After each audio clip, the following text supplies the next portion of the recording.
All right, welcome to tonight's segment of the Faculty Lecture Series. For those of you who don't know who I am, I'm Jess Scolardi. I am Professor and Director here, and I coordinate the series. So thanks for attending tonight's lecture. Keep an eye out for the next lecture, which will be next Thursday, March 14th, featuring Will Rickards from OES. And if you are so inclined on your way out, you can pick up one of these rack cards with the schedule. This evening's event is presented by Dr. Rena Kirkland, Professor of Psychology in the School of Humanities and Social Sciences. Rena received her doctorate degree in educational psychology after a decade-long career in health and fitness. In 2020, she published a study examining the impact of movement-integrated learning activities in college classes. Rena's recent research efforts focus on the impact of yoga on depression and stress. On a personal level, she has experienced the benefits of physical activity for mental well-being and has experienced the detrimental effects of periods of inactivity. The lecture tonight, in her words, is going to be a compelling evidence demonstrating a causal link between physical activity and mental health. In this lecture, she will review how physical activity positively impacts mood, boosts cognitive function, and slows brain aging. She will discuss benefits of different forms of physical activity with a focus on describing two recent meta-analyses that she conducted showing that yoga reduces depression and stress symptoms. Current and previous students will share how exercise has positively impacted their own mental health.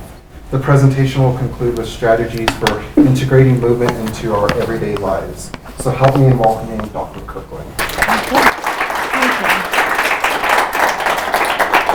Did I say I was going to present all that? So I might have changed a little. And I'm starting with a lie because I have 3 co-presenters today, which I'm very excited about. And first, before I start, we got to define some terms. This was working. No, it's not. Since we're going to be talking about exercise and the power of mental health, I want to make sure that I try to balance the science for all my students who came. Thank you. All the students who are in my research methods class, and a little bit of science about meta-analyses and a few statistics, but also on personal reflections. So that hopefully that the rest of the audience will also enjoy the non-science part. Physical activity, I just want to define a few terms. I'm going to be interchanging between the term physical activity and exercise, but there is a difference. Physical activity is generally just movement, and it can include gardening, housework, really low impact type of movement. So you think of a broad movement, and it encompasses exercise. And exercise is more specifically for increase some sort of fitness levels like aerobic or strength fitness, and it's more intense usually, and I will be using those terms kind of interchangeably. Strength training includes any type of resistance training, could be plyometrics, jumping, or calisthenics, where body movements like planks and pull-ups, resistance bands, weight training, and aerobic exercise is cardiovascular, right? Getting your heart rate up and using your aerobic system. In terms of mental health, let's describe what I mean by mental health. The World Health Organization describes mental health as a state of well-being in which every individual realizes his or her own potential, can cope with the normal stressors of life, can work productively and fruitfully and is able to make contribution to his or her community. So it's very multifaceted, and different authors and experts will give different definitions of mental health. It includes all sorts of different components. Resistance to stress, flexibility, optimism, productive behavior, self-confidence, respect for self and others, sense of belonging, clear thinking. This isn't, extensive, but really when you think about the cognitive, emotional, and physical and social well-being is kind of what captures mental health. Obviously, there's a lot of different ways you can measure that. So it really, that's such a broad topic, but I will talk about some of the cognitive benefits and not just mood benefits today. So when you look at the mental health effects of physical activity, and what got me interested in this research is when I was in grad school about 15 years ago or so, I started seeing some of the science behind something I'd experienced firsthand, like periods of time when I wasn't working out regularly, wasn't moving, and how quickly I would get in a dark place. Years ago, when I was in my 20s and juggling 3 jobs, working a lot, one of those jobs was at a gym. And ironically, just because you're at the gym all the time doesn't mean you have time to work out. So I was having a difficult time carving out my own workout time. I started clients with 6 in the morning. Some of them didn't get done until 10 at night. And I had been at a social party with the infamous, legendary Dave Scott. Who knows who Dave Scott is? Besides my husband. So Dave Scott, you should know his nickname is The Man, the legend, the man. He won the world champion Ironman triathlon 6 times. So he is very famous and well-esteemed and well-known in the triathlon world. And we were at a party once, and I was in that dark spot of not working out, putting a lot of time and energy into my clients, building my business. Also, I was babysitting part-time and working for Red Bull late at night. And he said 20 minutes a day. If you can do 20 minutes a day, and here's a guy who works out 5 hours a day. So I always felt like if I don't do an hour workout, what's the point? And this elite level athlete with veins popping out of his legs and is telling me, just get 20 minutes for 2 weeks, see how you feel, right? And that was when I started making a bigger commitment to small movement goals. And then when I was in graduate school, about a decade later, I started to see the research. And the research clearly showed that that physical activity decreases depression, anxiety, dysfunctional psychotic behaviors, hostility, tension, and stress. Probably a lot of us have experienced some of that. And increases things like positive mood, emotion stability, well-being, confidence, self-esteem, positive body image, sexual satisfaction, internal locus of control, self-control. Good. End of story. Goodbye. Done. Okay. I should play. Remember from Harry Potter when Mad-Eye Moody has that? He throws like a piece of chalk at the kids. End of story. Goodbye. We're done. Okay. Story's over. So how large are these effects, and how consistent are these? You might be wondering that question, right? Do they generalize? How robust are these effects? So I'll give you a little flavor of how robust the science is. And to understand how robust the effects are, it's important to know a little bit about what a meta-analysis is, because I'm going to talk a lot about meta-analyses today.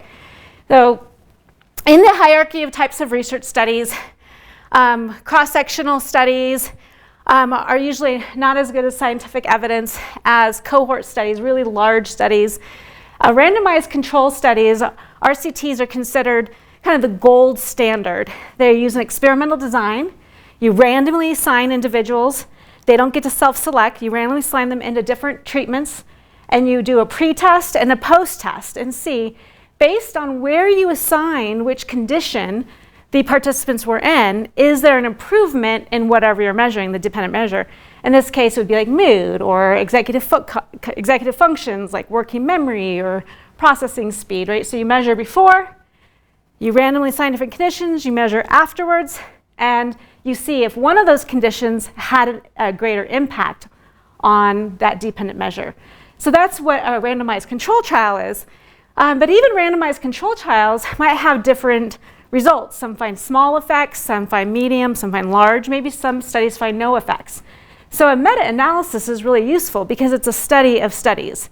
So you pull all the studies that have been conducted, meeting certain criteria, and you analyze all of those studies together, and you get a much more precise effect. A lot less error, a lot less measurement error, or a lot less, error, and a more precise estimate of the effect. And then there's a meta-analysis. And so what this is a study that looks at many meta-analyses, right? And so this was done back in 2015. They identified 8 meta-analyses using only randomized control trials. So these are like the gold standard, of research, and they are to have to be pretty rigorous research designs to be included in the meta-analyses. They found that it was a medium effect for depression. And what is an effect size for my research method students? So an effect size, it's like the magnitude of the effect. Is it small, moderate, or large? And so an effect size of 0.5 showing a medium effect reducing depression and a small effect reducing anxiety. Then in 2022, so a little bit more recent, you're wondering why I'm presenting stuff from 2015. 2022, there's a study published, 30 years of research on physical activity, mental health, and well-being, a scientometric analysis of hot spots and trends. And one of the key findings is there's a massive body of evidence has organized an important trend of research on the benefits of physical activity for both prevention and treatment of severe mental disorders. So, there's a lot of massive body of evidence demonstrating the effects. Now, what about acute versus chronic exercise? You were probably wondering, right?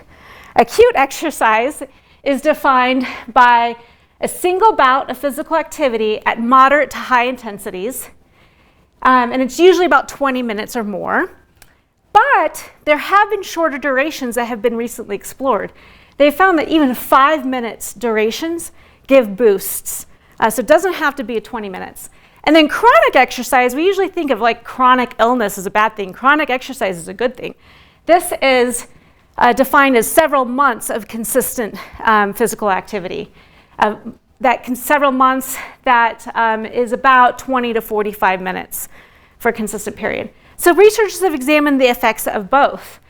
And in this really recent paper, 2023, Move Your Body, Boost Your Brain, the Positive Impact of Physical Activity on Cognition Across Age Groups.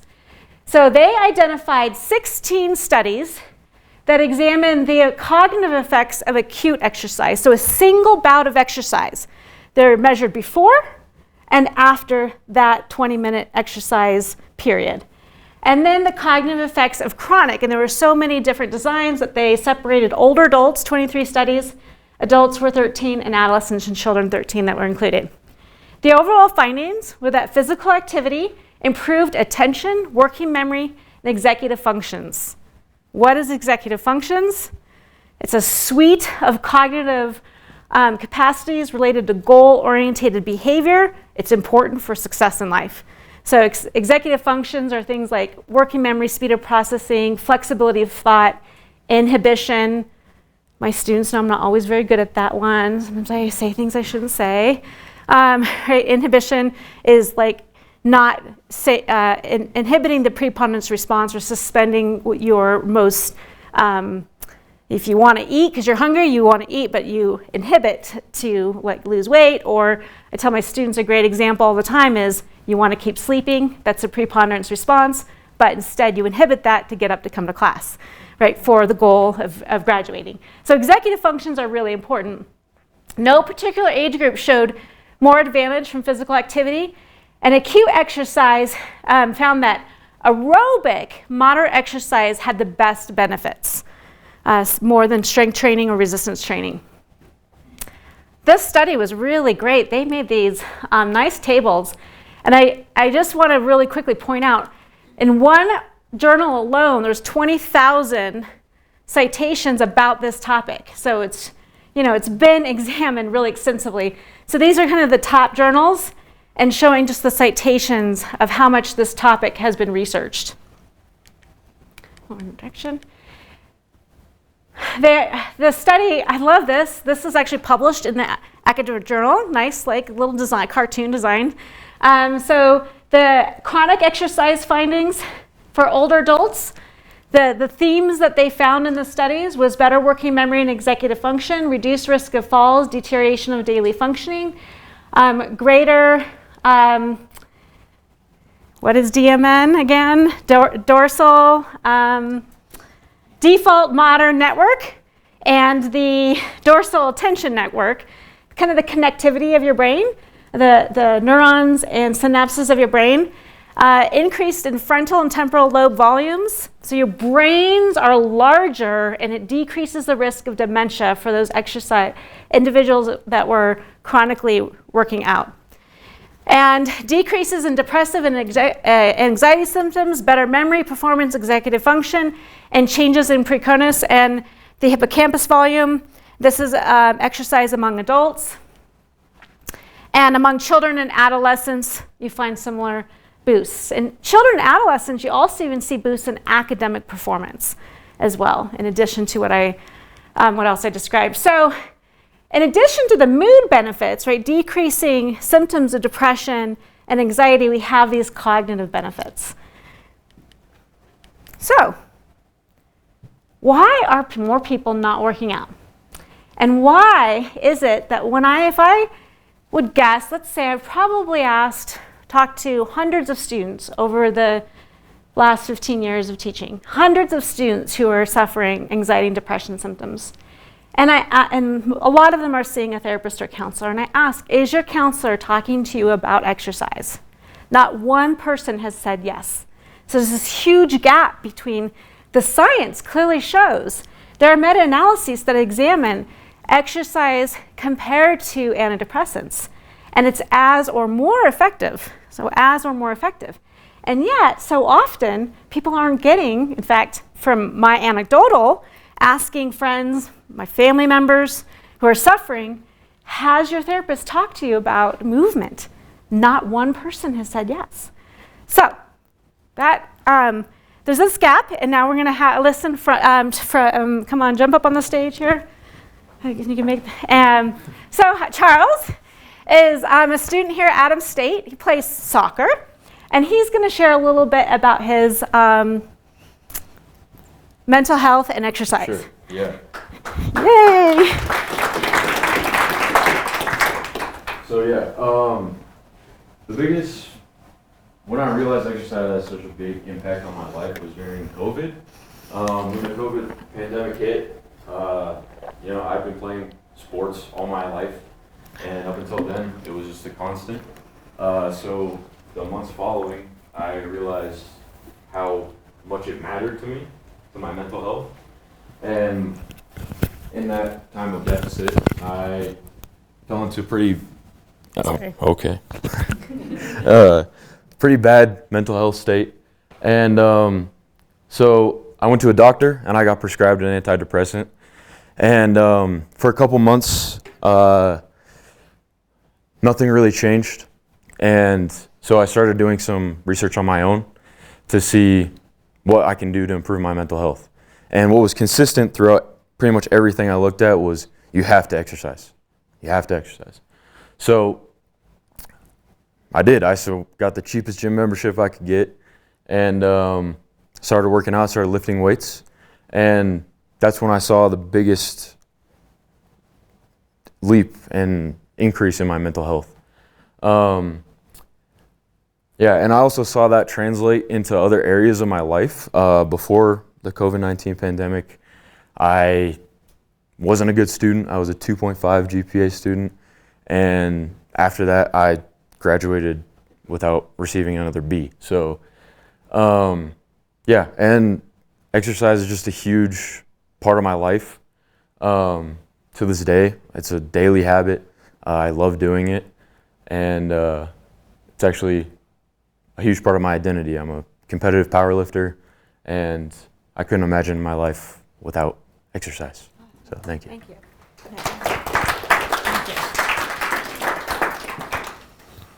I saw Mike over there, realized I forgot the mic and the mic. Yeah. Okay. All right. Thank you, Charles. So we've been sitting for a while, and my students know that I try to practice what I preach. I don't always. But everyone stand up. So what I'd love for you to do is talk to someone next to you, and you can do whatever stretches you want. A little hamstring stretch or quad stretch, or my favorite, hip stretches. And just brainstorm on how you can get more daily movement with whoever's around you. Go for it.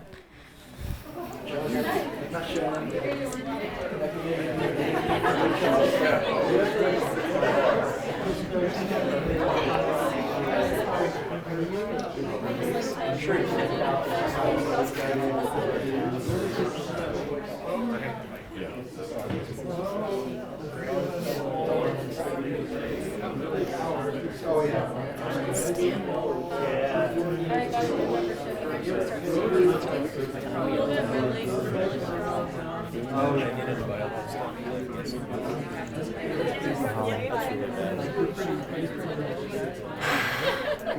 need to, I was just telling them, I was like, I think we need like a building bowel like halfway through classes. Just yes, like yes, 30 seconds move.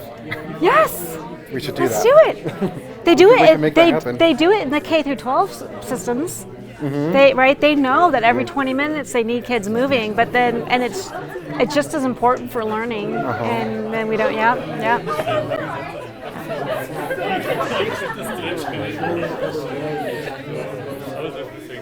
All right.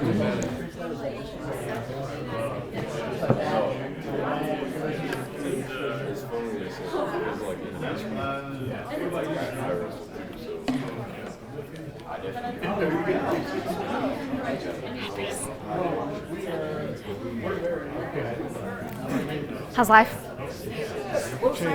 Is it? Getting married, for one. Buying a house. Any? Oh, are you? Yeah. Bigger, better things. Awesome. That's great. Yeah. Okay.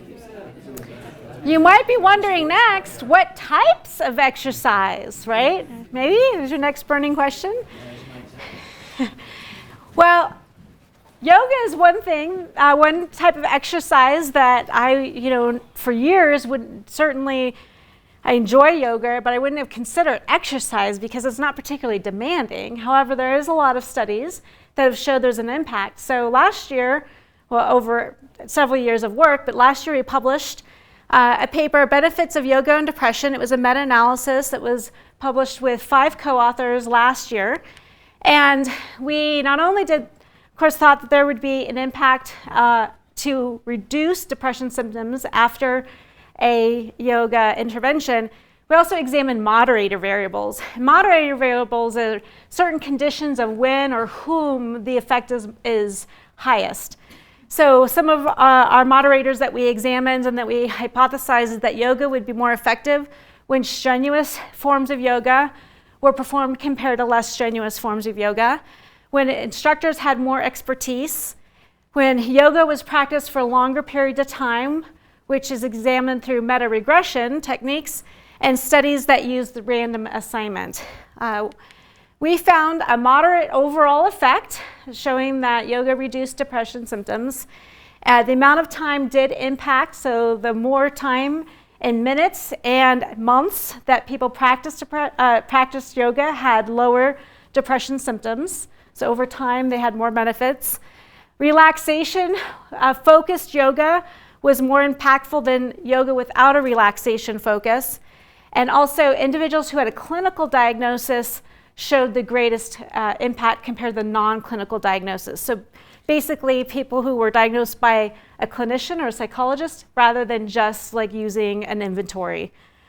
Those individuals had a greater effect. And one of the favorite things doing meta-analysis is looking at forest plots, or because we had so many studies, there was 152 studies in our meta-analysis, so we did a caterpillar plot. And the caterpillar plot basically shows every single line here, and I know this is very condensed because it's 152 studies. Every line represents a study. The wider the line, the greater the variability in the air, and the smaller the line, the less air. And you see, this would be no effect here. Most of the studies, you can see on the right, and this is the mean effect. The mean effect for the individuals not clinically diagnosed was a Hedges G, which is almost a, so 0.48 is like a kind of moderate to strong effect, but the individuals who had the clinical diagnosis, the effect was 0.78, which is a strong effect. And then the overall effect being 0.55. This year, during my sabbatical, we finished and submitted a meta-analysis examining the impact on perceived stress. So we used only studies that were randomized control trials and only studies who examined stress with the perceived stress scale, which is probably the most common scale used to measure perceived stress. We identified 36 studies that met that criteria, and we found a moderate effect of 0.49 for the overall reduction of stress symptoms based on the yoga intervention. But we found no significant moderator variables. So we examined a lot of possible moderator length of time of practicing yoga, the expertise of the instructor, the type of yoga. None of those were a significant difference. So there's still a lot of noise, and we really recommend more research to better understand which type of yoga might be most impactful for which types of individuals. So, exercise is free. It's a really effective antidepressant, anti-stress agent. So get motivated. But how hard is it for you to get motivated and to work out when you're depressed, right? That is a very difficult thing to do. When you're depressed, you don't want to get out of bed. So imagining doing something addition is really difficult. And we're going to hear from Trina next. Martin Luther King Jr. said, you don't have to see the whole staircase, just take the first step. So we're introducing our next speaker, Trina De La Hera. And this time I'm going to give this to you. Awesome.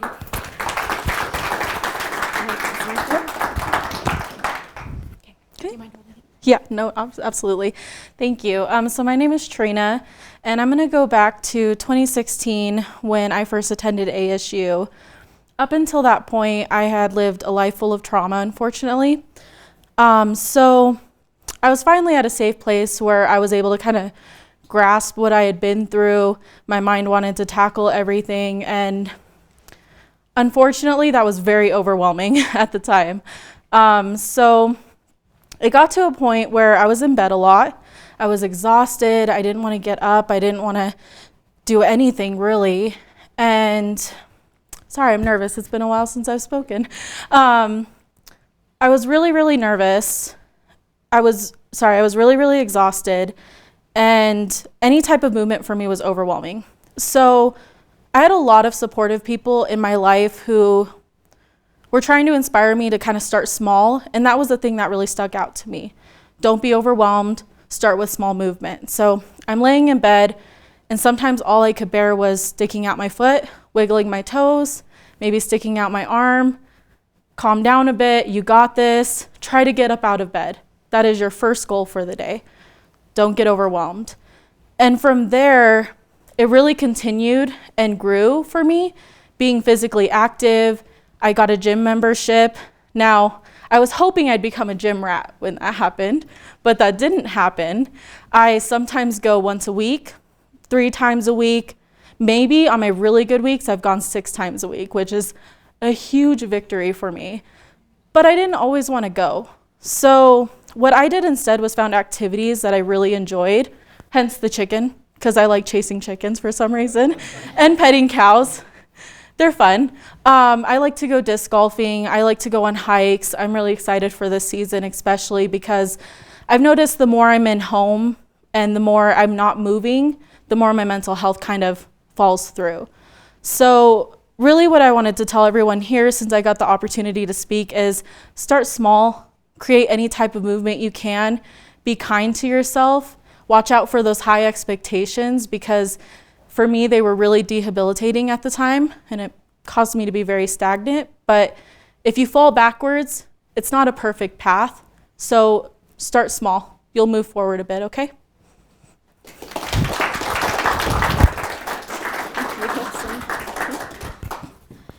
I'm not used to speaking with a mic, and I realize I'm shouting because I'm used to having to project, but I have a mic, so I don't know if I'm shouting too loud. Well, you still have to reach these people. Okay. That's just for the recording. Yeah, all right. Thank you, Trina. Thank you, Charles. So Wendy Suzuki is one of my favorite neuroscientists, besides Gina Mitchell, Dr. Gina Mitchell. She's a professor at NYU, New York University. She first had done several decades of research studying cellular changes in the hippocampus. And the hippocampus is the part of the brain where memories are formed. And after a very successful career and won these different fellowships and awards and very esteemed in the field, her dad was diagnosed with dementia. And she realized, here I am, a memory expert, and I don't have any skill sets. I have no information to give him. Another thing that she had experienced personally was that she went on a vacation and she was the most out of shape person on this river rafting trip. And she decided to change her career basically. And instead of studying cellular changes, she started studying the impact of exercise on brain and cognition. So she has got some great TED Talks, and some of her research is studying these neurological changes. So what happens at cellular level, on a neurological level? And she really talks about these body to brain changes. So research has clearly found that there's an increase in maximum oxygen consumption and delivery to oxygen cerebral tissue. So that was originally the first hypothesis regarding why there was less dementia, like in older adults who ran compared to older adults who didn't run. The original hypothesis was really all about increased oxygen flow to the brain. But it turns out that is important, but it's not the whole story. There's also an increase in new capillaries, angiogenesis, and increased levels of neurotransmitters. And so whenever you get a boost in your mood, that is because the increase of the neurotransmitters related to mood, which is dopamine, serotonin, and noradrenaline. But these not only give you a boost in mood, they're also really important for learning, for cognition as well. So we know that a symptom of depression, besides sadness and lack of motivation, is a hard time concentrating and a hard time learning, and that's directly related to the lower levels of neurotransmitters.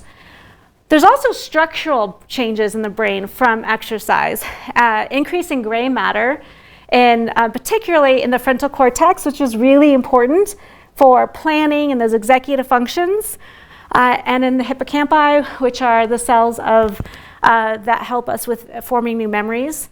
There adds more connections between the neurons, more synapses, and an increase in neurotropic factors. So neurotropic factors are important for creating new cells. Neurotropic factors are at really high levels during prenatal development, when the brain is developing, and during childhood, and then they really start to drop off. In fact, we don't have any natural occurring neurotropic factors unless we exercise. So it's the only way to create. One of the most well-known is the brain-derived neurotropic factor.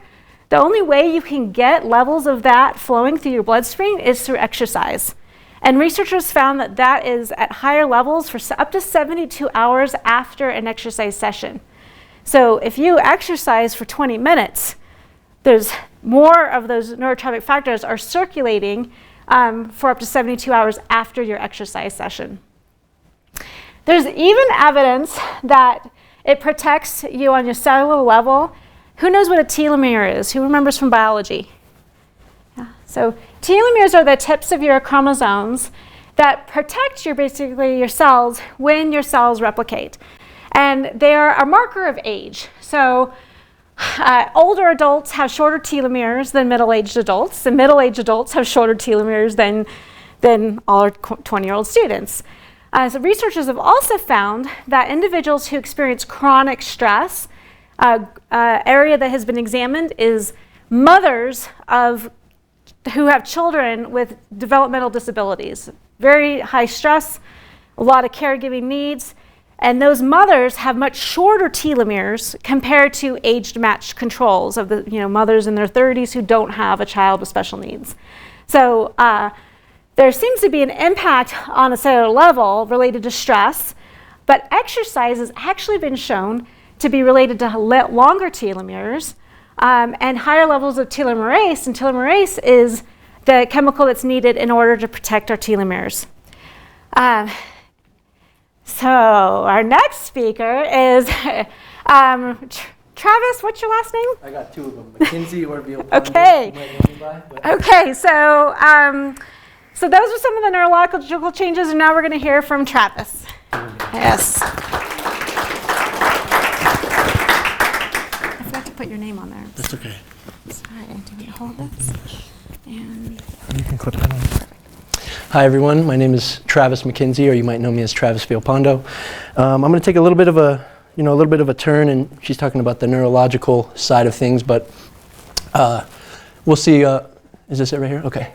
So my story is a little bit different from maybe Charles and Trina's, but I can actually, ultimately relate to exactly what Charles talked about, how the COVID pandemic specifically gave me this unique circumstance where I've always exercised. I've had these exercise regimens in my life in place due to sports, and my father actually wrestled here at Adams State 20 years ago.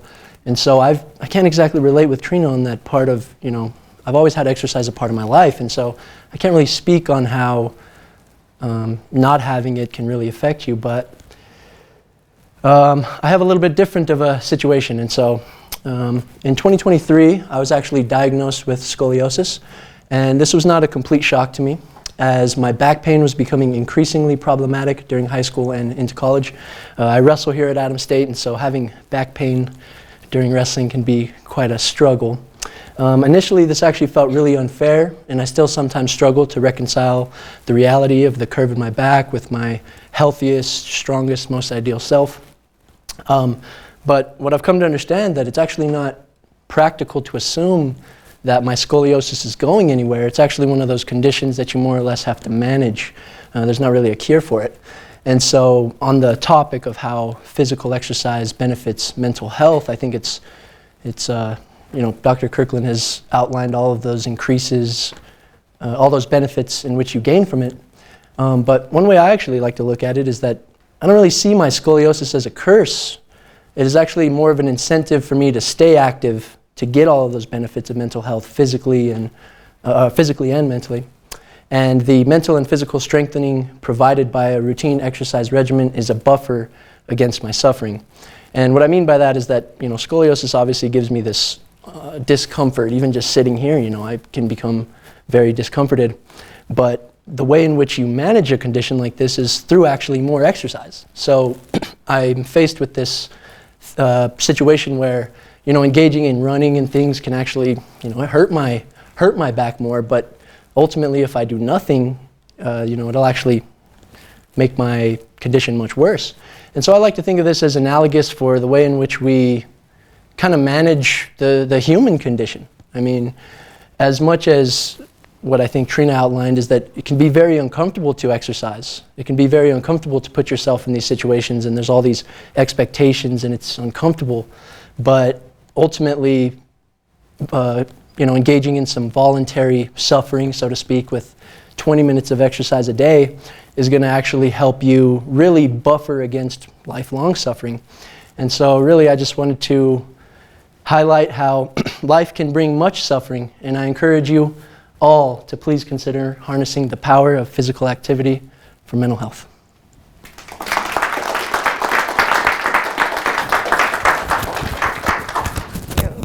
Thank you. Awesome. Thanks. When I was talking a little bit with Travis, I was reminded of my father-in-law who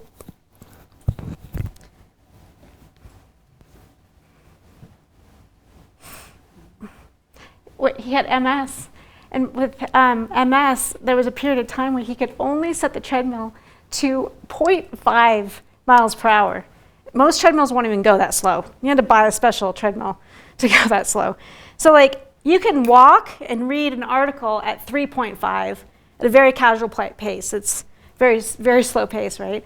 But the most he can do is 0.5. So we all have those limitations, right, in what we can do, but it's about doing the most that you can do within your physical limitations. So we need we're gonna do an acute exercise break right now. We all have different places of what we can do, right? So don't feel like you have to do anything, and don't be pushed, but I'm gonna play a song, and the song has repeating lyrics: bring Sally up, bring Sally down. And when you go down, we're going to kind of squat. And when you say bring Sally up, you're going to stand up. But there's different levels. So, okay, power lifter, I want you squatting low. pushing yourself, my runner, my wrestler, but everyone else can just do what they want to do, okay? All right, so go ahead and stand up.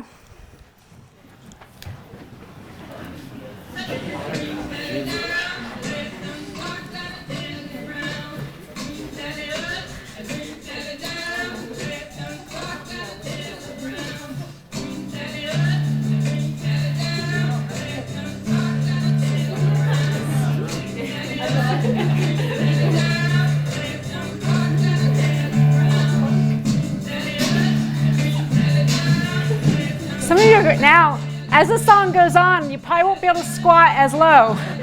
That's okay.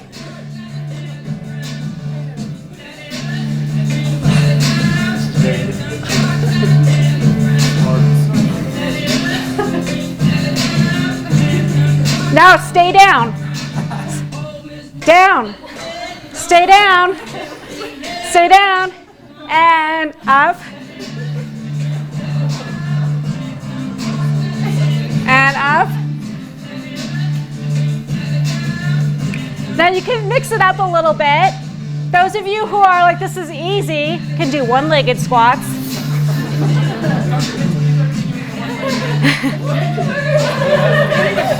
Woo!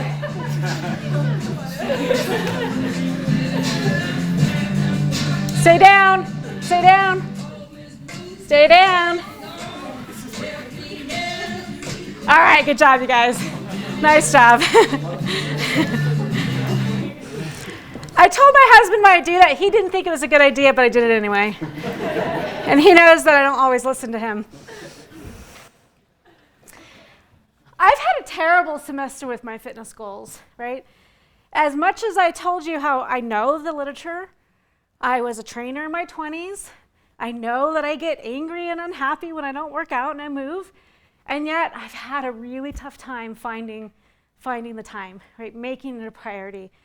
Protecting, when I have a 20-minute window that I end up doing work. So it's not linear, just like, right? Progress, you have ups and you have downs. And just trying to get back on track. The big thing that I found, and working with clients for 15 years, is you really have to plan when you're going to get that movement in. If you don't plan it, your days just go, and they go to your kids or your students or your friends, your papers you're writing, right? So carving out that time, right, getting up early, setting aside time that you're really going to protect to try to get your movement in. So I'm going to finish with this great quote. Dr. Wendy Suzuki said, "Exercise is the most transformative thing you can do for your brain today." And you just did it by doing squats for a few minutes. So nice job. I'm here to take questions now. That's it.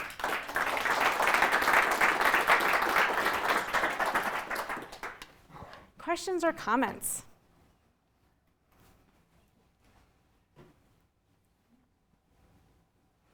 Shannon first.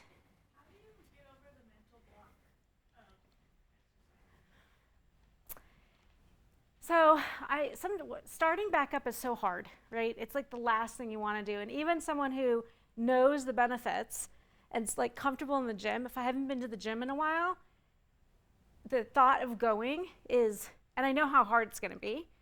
So what I do is I just think, what if I don't go?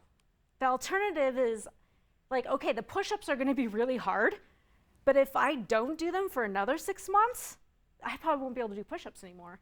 So for me, I just think, okay, like I'm not happy with, how slow I am when I run, but what if I stop running?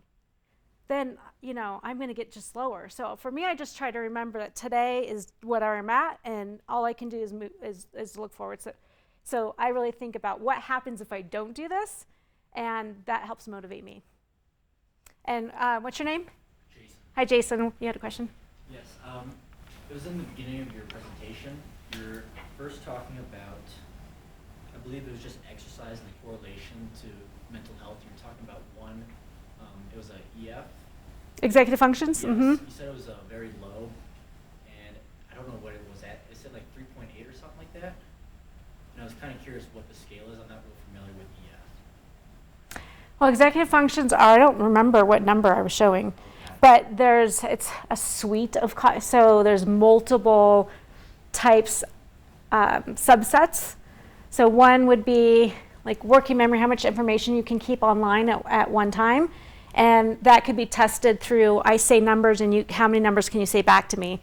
5, 4, 3, 2, 9, and then the numbers get longer and longer. That's working. Speed of processing can be measured by how quickly you respond to stimuli or how quickly you do a coding task. Inhibition is like inhibiting when you say, so my students know, Stroop task is you see words of the names of colors. And when you see the word white, but it's in red font, you can say white really quickly, but it's hard to name the red font. So it's an inhibition task. So there's lots of different executive function tasks. And I don't know what number I gave you or what number I showed. I can't quite remember. Yeah. So after the presentation, we can go back and look at that slide. Yes. So in terms of dementia, Oh. like, are there any studies about how exercise affects someone who's already in the state of dementia? Like, can they regain some of that function? The earlier, the better. So if there's just cognitive decline, and they haven't been diagnosed with, an irreversible kind of type, and there's lots of types of dementia, then yes, it's astonishing. You take individuals who are showing cognitive decline, especially sedentary, you get them on a walking routine 3 times a week, and I was stunned when I saw that within 6 weeks you see differences. So very quickly you see differences both in the brain level and also in the cognitive level. So of course that makes sense, and it's the neurological that changes that are changing the cognitive tasks. So yes, yeah, it's very cool. Other questions? Yes, Travis. So this is more of a personal question in terms of in class you have mentioned that you fast. And so I guess my question just is, do you like to do exercise in the morning before you break the fast? Yes. Is that part of your kind of Yes, but this semester I'm failing.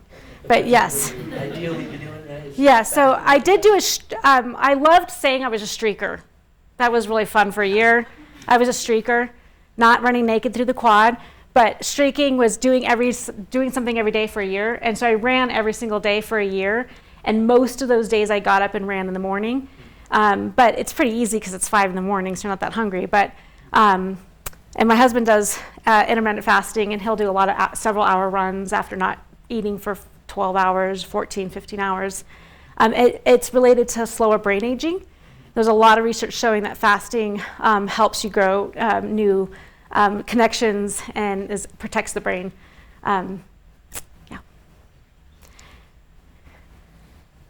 Yes, what's your name? It's Will. Hi, Will. Oh, hi, Will. So, the times when you need it the most are generally the times where you cannot do it. Right. And as a university, I'm not so worried about the athletes who are sort of, because they don't get here unless they're doing it on a daily basis. But everyone else, how do we get them involved? How do we help them to exercise? Well, Jess had a great idea, and maybe we should go to the president with this. In the K through 12 schools, it's standard now. They know that kids should not be sitting for long periods of time. And we see, and adults shouldn't be either. There's optimal levels of cognitive arousal for learning, and sitting does not produce those optimal levels. So the idea is 30 minutes in the hour, there should be a bell, and that bell is take a walk break. And even a 2-minute break has been shown to help. So in my classes, we do like walk and talks, where instead of a discussion where people stand, is we get up and do a discussion around the halls. So, breaking the status quo is hard when it comes to teaching. Students are uncomfortable at first. Faculty, I was uncomfortable at first asking students to do that. But I found if I ask at the very beginning of the semester, it's easier because then they know this is just the culture of my class. And this is what we're going to do. And if you don't want to move, and there are, one challenge is students who might have hidden or disabilities. So we talk about it, and I say, please talk to me now or after class, or email me if there's a reason that this makes you uncomfortable or you can't do this activity. And sometimes I do have to modify for that, and I don't want that student to feel uncomfortable. But most of the time we're able to do, and sometimes we'll do, instead of Simon says, Kirkland says, and we just have, just try to be fun and be more like kids and not take ourselves so seriously. But it does take a little bit of risk. And, it would be great if more and more faculty would take that approach. And then in terms of our faculty, loads, I think it depends on your department too. Colleen, my boss, supports us a ton. And when I first started working with her, I asked, is it okay for me to come to meetings in my running clothes? And she's perfectly fine with it. So she really supports us getting our fitness in, and also standing. Anyone who's seen me at any faculty thing, I'm always standing. And sometimes I'm standing in the back doing yoga poses. And just not worrying about what other people think. So trying to develop more of that on campus would be great. Francisco. How has your relationship with exercise impacted your relationship with yourself? Oh, certainly, we have a group of students in research methods right now doing a little study examining body image and exercise, the correlation. And so personally, it's really satisfying when you're consistent and you see your planks getting, holding planks for longer or doing more push-ups. But it's also very frustrating when you're not getting it in and you're seeing as you're aging and getting closer to 50 and I'm slower and I'm not as strong. That's challenging, but I always try to remember when I first responded to Shannon's question is, if I stop engaging altogether, it might be hard, but if I stop doing it, it's gonna fall to pieces. So I would say overall, my relationship with exercise is good, it's positive, but it's not easy to always. Sometimes I feel really angry about how out of shape I am. And that's honest, but it's like, well, I got to just keep doing what I can because it's just going to get worse if I don't do something. Terrell, do you want to share anything?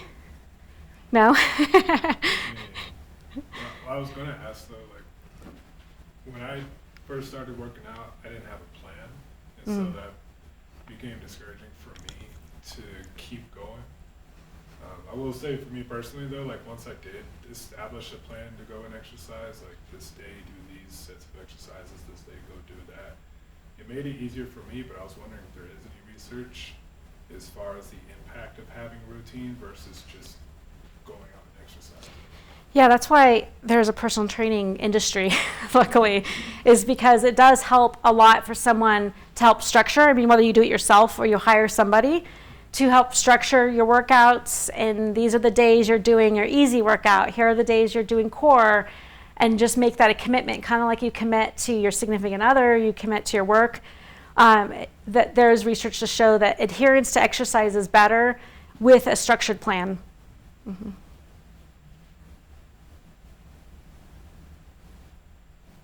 All right, thanks guys.